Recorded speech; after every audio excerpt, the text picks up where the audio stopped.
I have been going to church since we were born. And I don't think we've always appreciated how much that it has meant to us.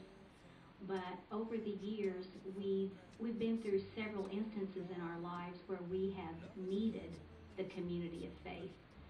One of those was when our daughter was 10 years old, and she had a line drive in between her eyes. She had cerebral spinal fluid leakage, and she was lifeline to Methodist. And when Ronnie and I got to the Methodist waiting room, it's a huge waiting room, and it was totally lined with the equivalent of our small group at that time. They were waiting for us and praying for Kristen, and even though she had the skull fracture right here, she never even took a Tylenol and recovered beautifully from it. We have had several times in our lives when we didn't know where to turn.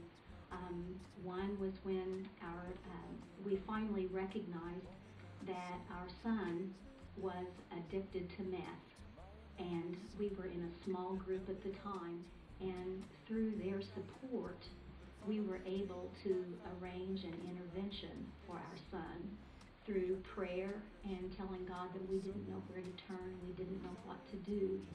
We were never judged by our small group. We were never looked down upon. And they supported us through this horrible, horrible time in our lives of hoping and praying that our son would recover.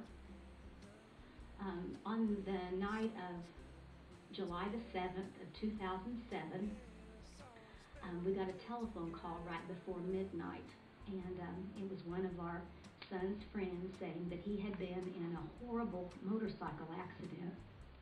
When we got there, not too long after, we found out that our son did not make it.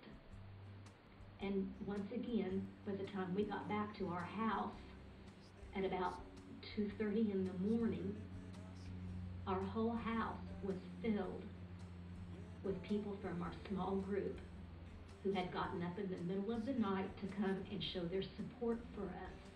They've treated us with more love and respect than I would ever think anyone could.